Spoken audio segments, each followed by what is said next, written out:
Bom, pessoal, investidor rústico na área mais uma vez.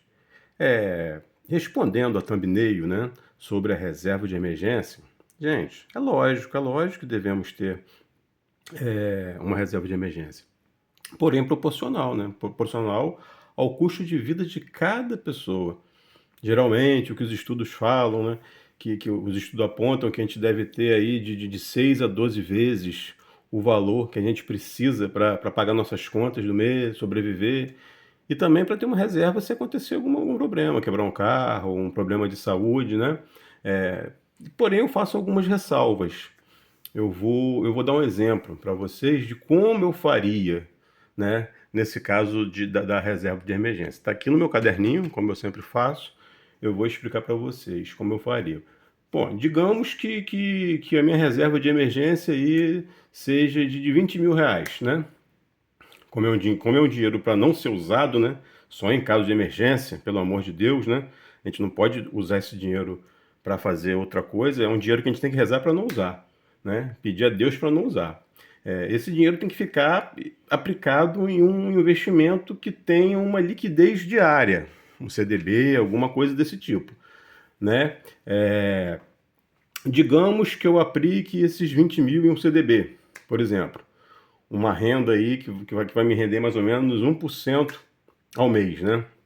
Então eu coloco no papel aqui mostrar para vocês como eu faria, o procedimento que eu faria para usar esses dividendos, esses valores, essa renda, que esse dinheiro também não pode ficar parado. Então eu fiz aqui mais ou menos os meus cálculos. Por exemplo, tá aqui, ó, 20 mil reais a 1% ao mês vai me render 200 reais ao mês, né? Em 12 meses eu teria 2.400 reais, certo? Totalizando 22.400.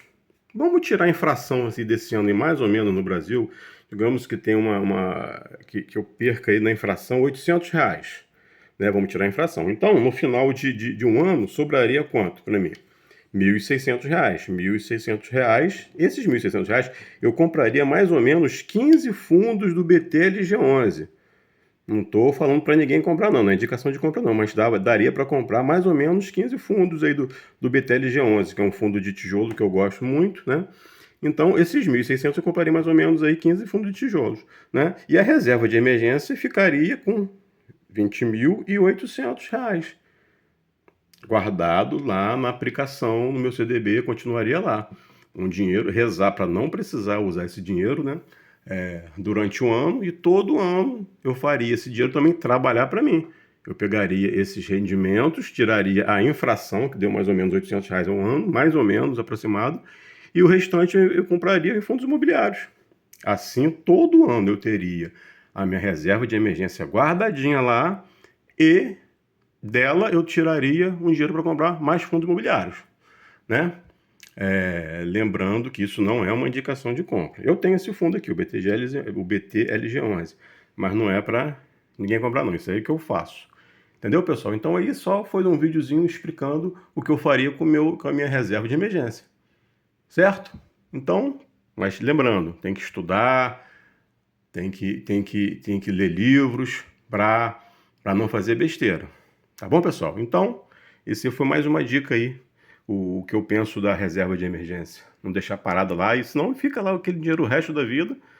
A gente não vai usar nunca, rezar para não usar nunca. E se usar, precisar usar, lembrar de repor, para sempre manter essa reserva aí. Lembrando que esses 20 mil foi um exemplo que eu dei, tá?